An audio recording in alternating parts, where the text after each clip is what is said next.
एक दफा का जिक्र है कि एक पुरम गांव में बेनी नाम का एक भैंसा रहता था। बेनी कोई आम भैंसा नहीं था।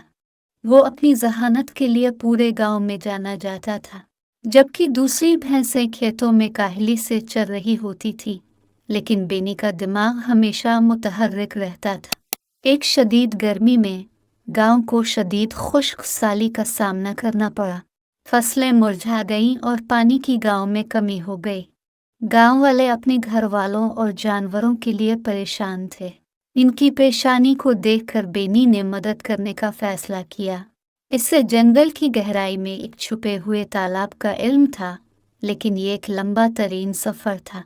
बेनी इस छुपे हुए तालाब से पानी लेने के लिए अकेला निकला। जंगल में चलते चलते बेनी छुपे हुए तालाब तक पहुंच गया। अपने सींगों का इस्तेमाल करते हुए उसने एक बड़े बर्तन में पानी भरा और वापसी का सफर शुरू किया। ये एक कोशिश थी, लेकिन इसकी जहानत और अज़्म ने इसे जारी रखा। जब बेनी पानी लेकर गांव वापस आया तो गांव वाले बहुत खुश और शुक्रगुजार हुए। उन्होंने महसूस किया कि जहानत इतनी ही कीमती हो सकती है जितनी ताकत। कहानी का सबक यह है कि जहानत एक ताकतवर तोहफा है।